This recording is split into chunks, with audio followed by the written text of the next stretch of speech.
Eric Davis was talking about different sort of species and things, you appeared slightly more sort of hesitant and maybe slightly uncomfortable. I don't know if do you find that side of it the more sort of woo-woo side? How do you feel Well, about that?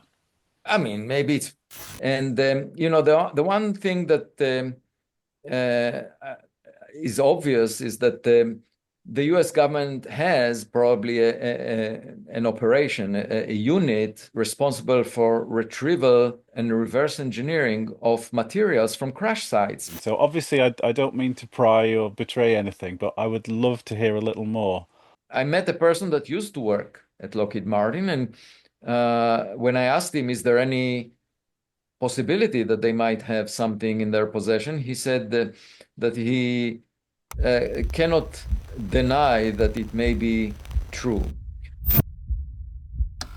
The following is a conversation with Professor Avi Loeb. Avi is a professor of science at Harvard University and best-selling author, topping the New York Times list.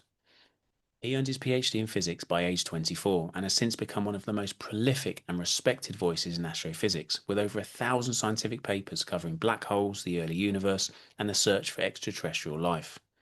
Professor Loeb has served as the longest-standing chair of Harvard's astronomy department. He's led Harvard's Black Hole Initiative and is currently director of Institute for Theory and Computation. He also heads the groundbreaking Galileo Project, a bold scientific effort to search for evidence of alien technology here on Earth and in our skies. In this episode, we discuss UFOs and UAP, an update from the Galileo Project as to what they found so far, and the next project in the pipeline, plus his recent appearance at Congress alongside Luis Elizondo and Dr. Eric Davis. Plus, what was he told when he had dinner with a former Lockheed Martin employee about their possession of an alien craft? Well, let's jump into it. So, the following is a conversation with Professor Avi Loeb.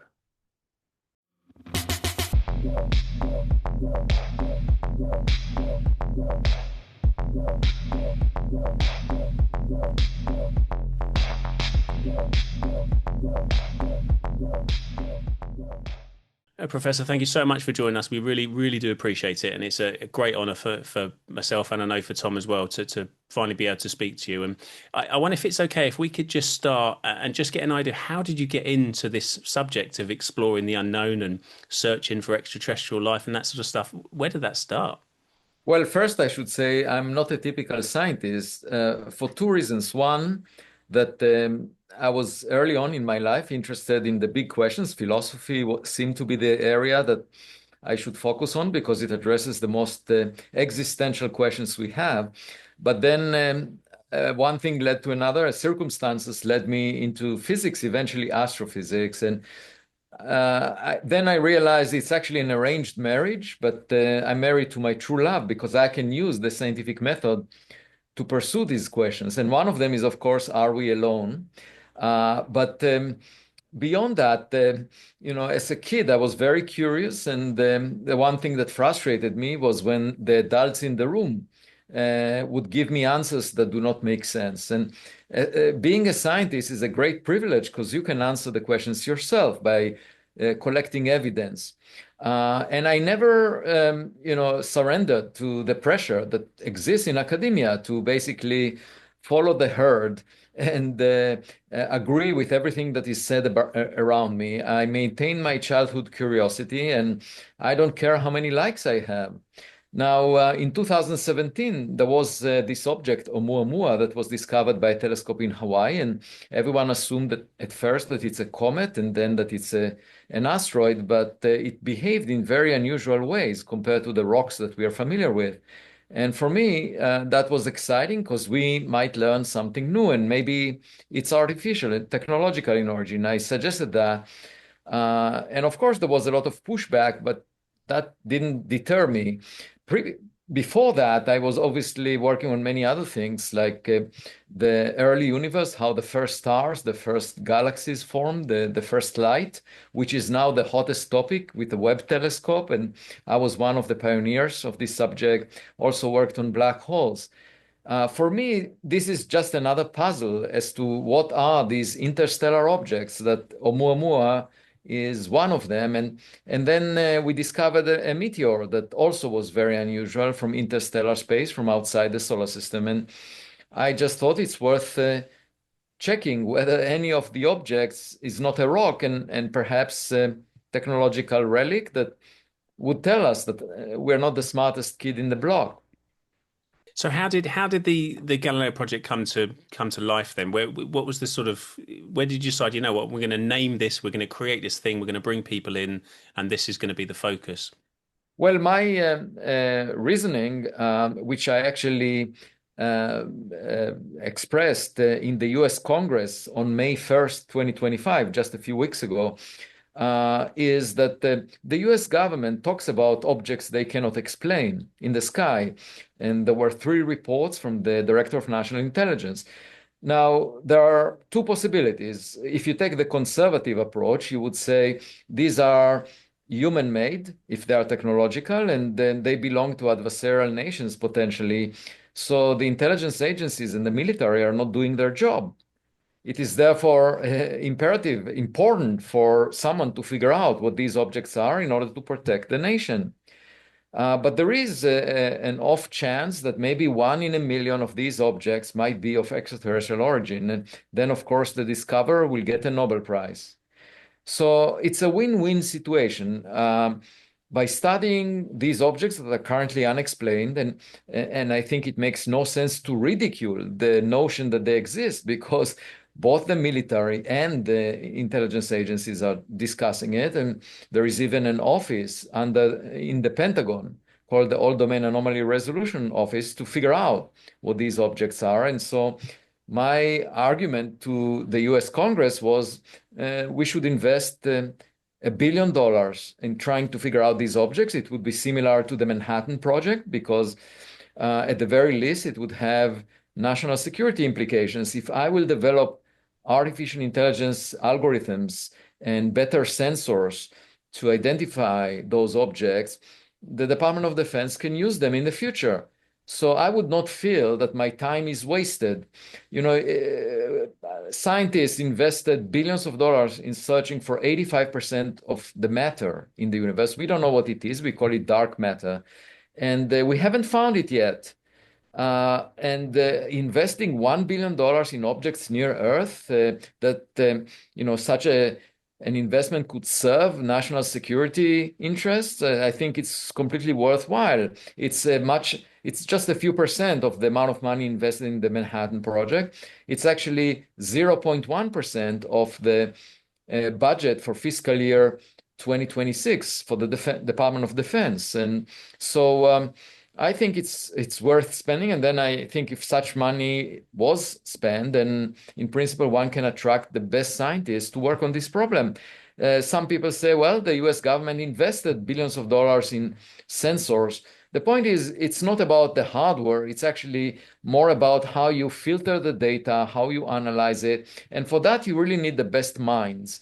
So it's just like, you can invest a lot of money in building a stadium, but still you won't have the very best game played in the stadium, because for that, you really need the best players. It has nothing to do with the hardware that you put together.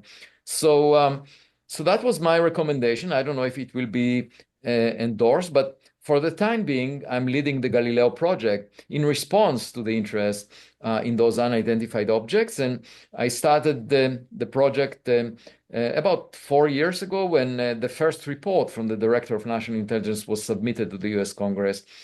I actually suggested to NASA to explore this scientifically.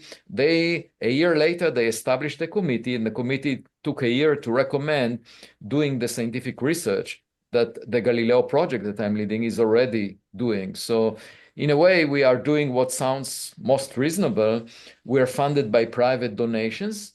We have one observatory, the first one, at Harvard University in Massachusetts. And now we just assembled another one in Pennsylvania. And we will have, this summer, we will get a third one operating in Nevada. So altogether, 3 observatories that are monitoring the sky 24/7, the entire sky, in the infrared, optical, radio, and audio. And the one innovation that we are now introducing actually exactly this week is to have multiple units in each observatory that are looking at the same object from different directions. So we will be able to figure out the distances, the velocities, the accelerations of objects, because without those distances, you don't know if the object is moving fast across the sky because it's close to you. And with this kind of data, and we are using machine learning software to figure out the identity of the objects. And right now, without distances, we're getting that up to a few percent could be unusual. But I think with distances, we will be able to narrow it down to maybe no objects are unusual. We shall see if any object is performing outside the envelopes of human-made technologies. Professor, you really led the charge with the Oumuamua discussion, and I find that fascinating. So, if you don't mind, I'd love to ask the adult By the in the way, room. I have the bruises to prove that. I'm sure you do, yes. Well, as you said at the start, I'd love the opportunity to ask an adult a difficult question, but would it not be possible to use something like the James Webb or the Hubble to have a look at Oumuamua now? No, Oumuamua is too far away. So an object that reflects sunlight gets dimmer inversely with distance to the fourth power, not distance squared like you often get when an object is creating its own light. So when you have a light bulb and you put it twice as far, it gets 4 times dimmer.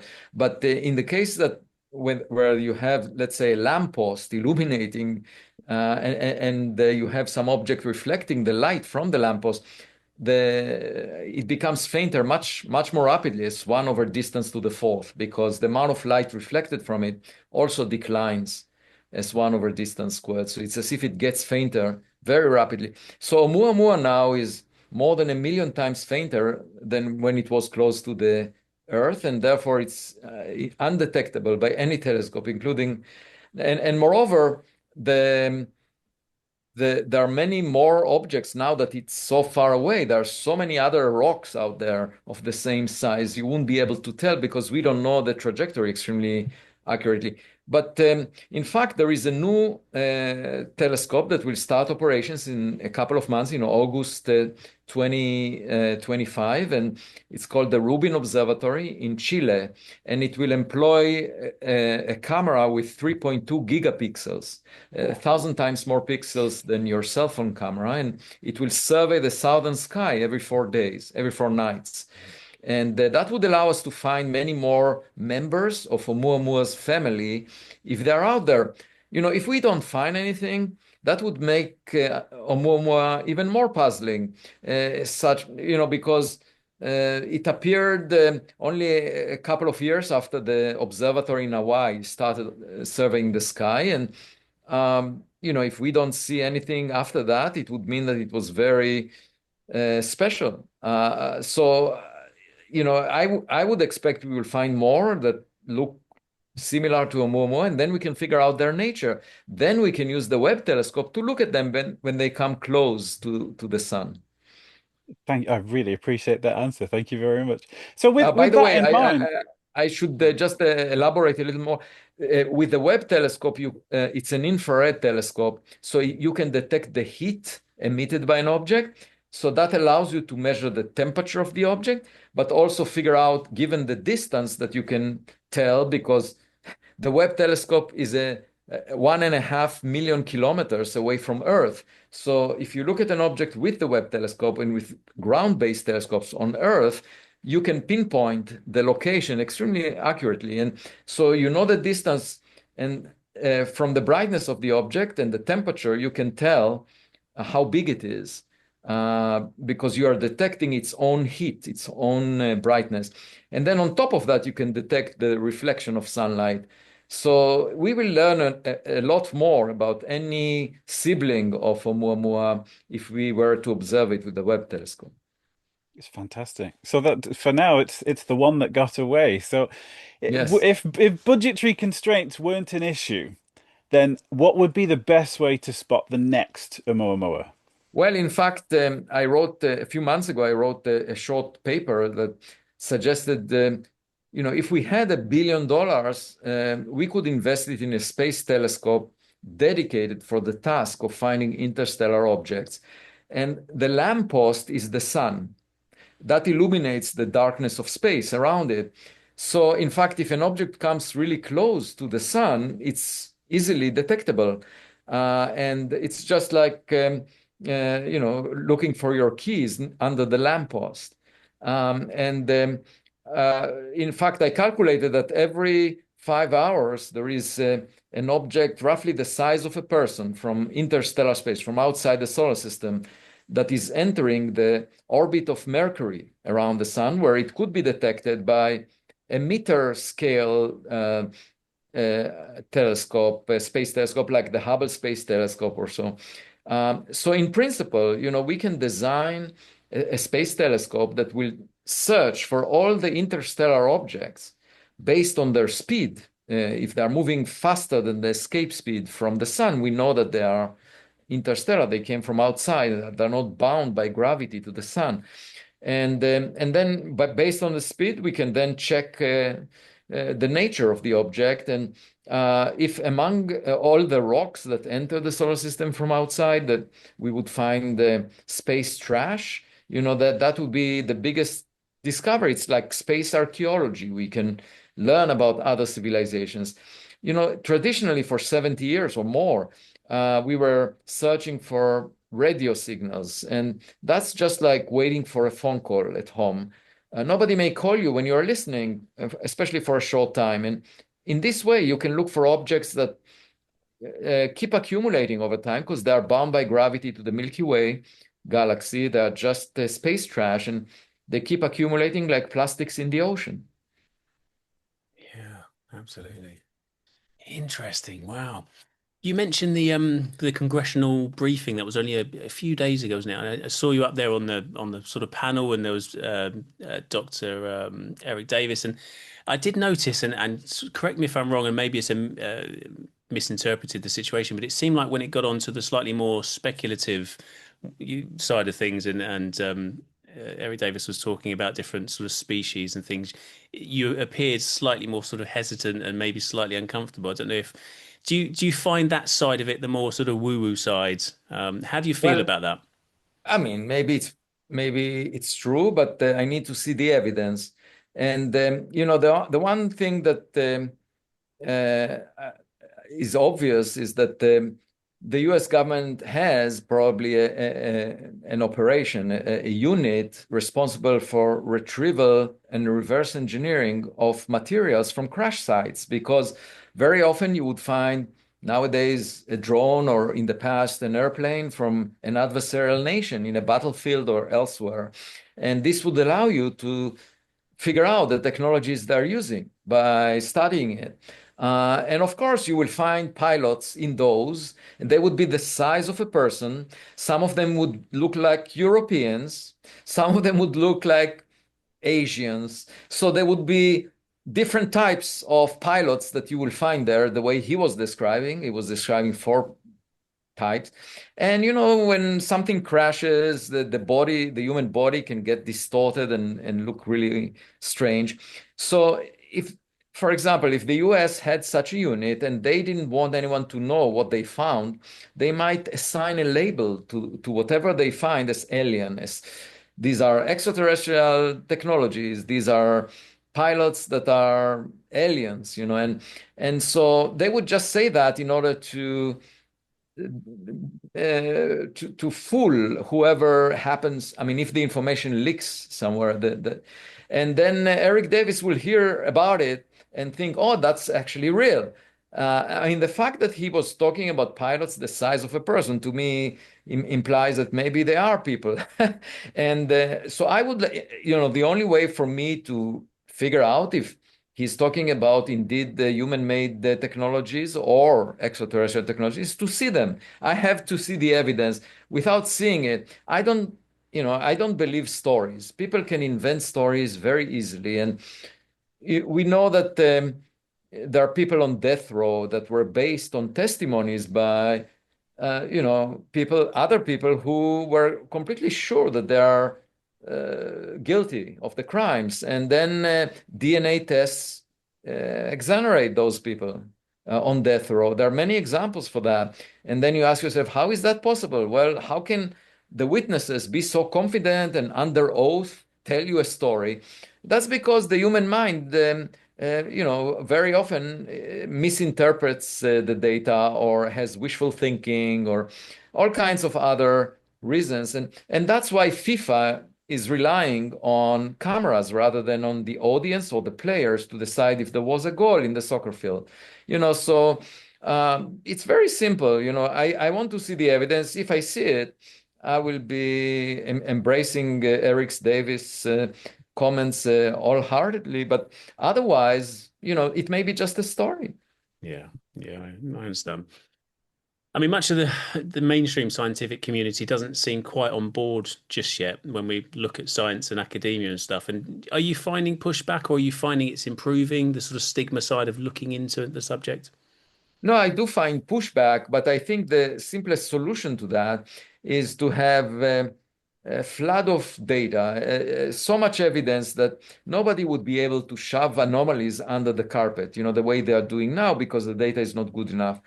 So that's why, I'm really eager to collect that data with the Galileo Project, also with the Rubin Observatory. I also led an expedition to the Pacific Ocean to look at after the materials from an interstellar meteor that we discovered with my student in a database compiled by NASA. And so, I'm really trying to get as much direct information, evidence, material evidence collected by instruments as possible, because if it's out there, we don't need to rely on the US government to reveal it, or we don't need to believe any stories. We will just have the evidence. This is the approach that a kid takes when the adults in the room tell stories. I mean, it's very simple. Let's just figure out by collecting the evidence. That's the way a detective works. And I mean, a lot of my colleagues are dismissing that possibility. I had a discussion, a debate with a colleague at dinner just 2 nights ago at a conference of the Black Hole Initiative, for which I served as the founding director. We have an annual conference, and he said that he strongly believes that the chances of an extraterrestrial artifact to arrive close to Earth are practically zero. So that's his prior. And I try to tell him that if we believe in the prior and we don't seek any evidence, obviously it will be a self-fulfilling prophecy. But by searching for the evidence, you need to be sufficiently curious, and that would bring us eventually to the truth. The Vatican didn't want to look through the telescope of Galileo, but in 1992 they admitted that Galileo was right after they put him in house arrest. That was 350 years after he died, and it was 20 years after we went to the moon. So it's a bit late. But once the evidence was so clear, it would have been foolish for the Vatican in the 1990s to still claim that the Earth is at the center of the universe.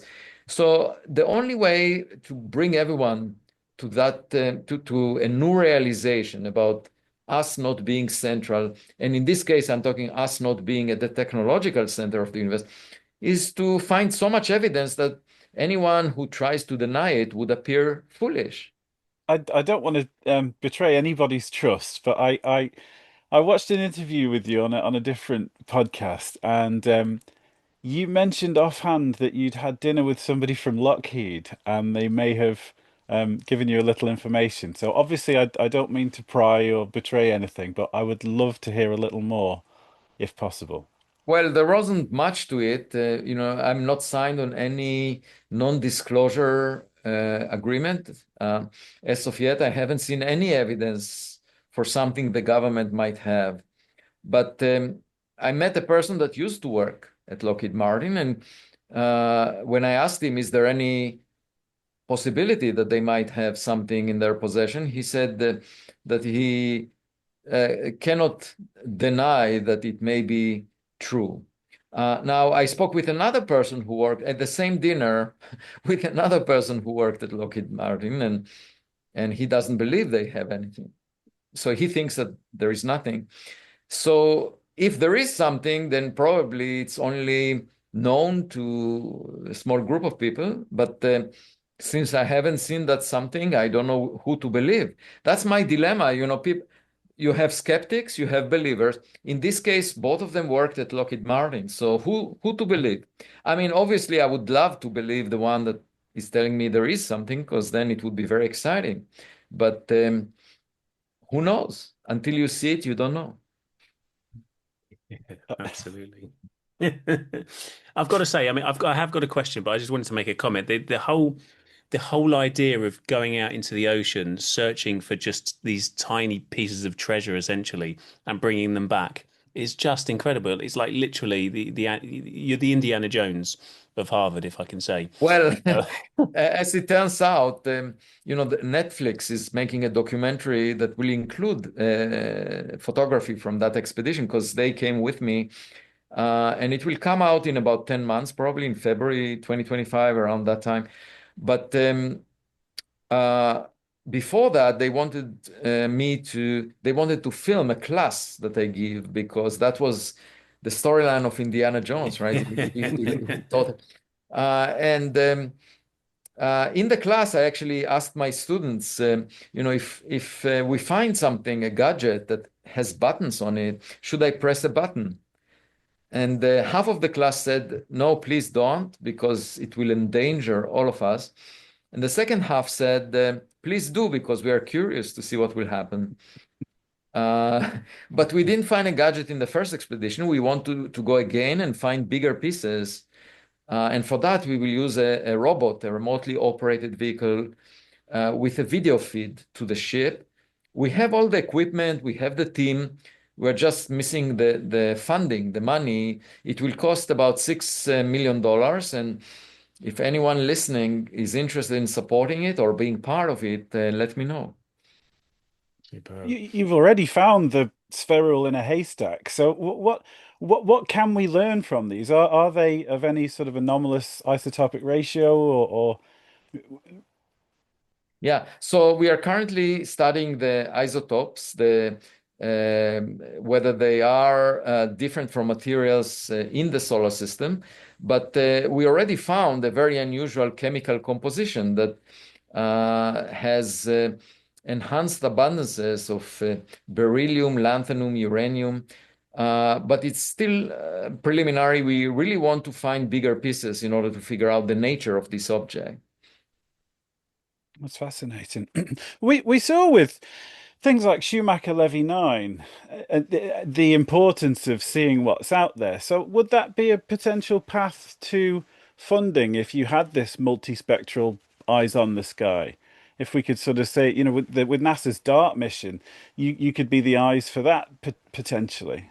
Yes, but most of the asteroids or comets that we see close to us are from the solar system. Only 1 in 1,000 or so that comes near Earth might be of interstellar origin. So it's really a needle in a haystack, and you need to know the speed of the object before it crashes on a planet in order to figure out whether it was interstellar. So in the case of the meteor, we knew it from US government satellites that measured the speed. Most of the time, the speeds indicate that the object is bound to the sun. So Shoemaker-Levy, I mean, that object was just a rock left over from the formation of the sun. But in rare cases, when we see an interstellar object, it would be wonderful to actually land on it and, excavate it. And that would probably cost billions of dollars, such a mission. But it would obviously show us beyond any doubt whether it's a rock or an artificial technological object.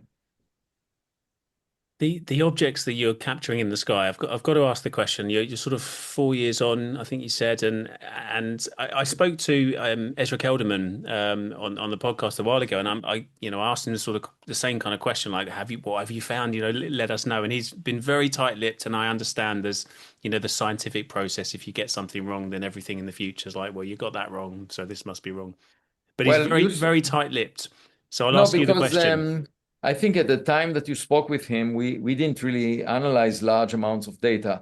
By now, we have from the first year of the observatory, we have about 1 million objects and without distances. So as a result, we can only limit the fraction of outliers to a few percent. But with distances, we will be able to much more easily identify real outliers if they are out there, if there are objects moving in ways that are beyond the capabilities of human-made technologies, we will know that. So I really think that the coming months and, as we enter the fall, we will start having very meaningful data with distances, and that would be exciting. As of now, we just didn't have the quality of data that allows us to say this object is really not human-made because we didn't have distances. Yeah. Did you see has there been any footage? Like, whilst I appreciate it might not have the characteristics that you could say, look, this is definitely anomalous or not anomalous, but have you seen anything you thought that's really interesting, really interesting? Well, I keep asking the research team to tell me whenever such an object shows up, but so far, we can say that it's less than a few percent of the objects in the sky because most of the objects are, it's a mixed bag. Most of the objects are well-known objects, type of objects, but we cannot, if we don't have distances, we cannot really tell whether the objects are moving in ways that cannot be reproduced by human-made technologies. But also our observatories in the Boston area, so it's possible that there is nothing unusual here. That's why we are building 2 additional observatories, and a 4th one will be probably in Indiana in a STEM education center that is being built there, and that one I'm very passionate about because it will be a way of educating students, young scientists, about the value of collecting data and not having a prejudice, and how exciting it is to analyze new data because it's a way of finding something new. I think that's very fair to say after the things like the Ukrainian study, which got so excited all of a sudden, but rightly so, without that due process. It's not that we're wasting our time, but we could certainly be working together in a more efficient way. So hopefully Right. Galileo I can. mean, yeah. So first, in a battlefield, I'm really concerned about doing such observations because there is a lot of noise. There are lots of things flying that you're not aware of that are used for espionage and other reasons. And you can be fooled by all these objects around. So it's much better to be away from a battlefield. Also, there might be some classified information that, the military agencies do not want others to be aware of. So you get into trouble if you operate in battlefields. But what we are doing is, just in places that are, are not near any strategic sites. And we just want to figure out if there is something out there. Of course, there are many more eyes monitoring the sky close to strategic assets, and that is because they want to protect them. And so many reports for the military or intelligence agencies come near such assets, but if there is anything unusual, it might be everywhere, actually, and we want to figure it out. I would not feel as if I wasted my time if we don't find anything extraterrestrial, because then the Department of Defense can use those technologies for the benefit of the United States. So I would feel that it was money and time well spent. Professor, if you, I'm conscious of our time. I just had one other question. If you could give some advice to somebody that was new into this subject, so somebody that saw some of the things that you were talking about and perhaps the things in Congress, and they thought, I really want to get into the science of this or the research, perhaps someone coming into the late teens or something, what advice would you give as a sort of direction for somebody to get stuck into this subject? Well, I would say it's the biggest question in science is, are we alone? It's actually the most romantic question in science. Do we have a partner out there? And it could have huge implications for the future of humanity because it may inspire us to explore space. It will teach us about new science and technology. and also imply that we have family members out there. There was a group of devoted Christians, Christianity Today, that came to visit Harvard, and they asked me what would be the implications of finding extraterrestrials for our beliefs. And I told them that I have two daughters, and when the second one was born, it didn't take away from my love to the first one. So imagining that God is only able to accommodate one civilization is very limiting. And they were happy with this answer. I don't think they could still believe in God. It wouldn't change anything.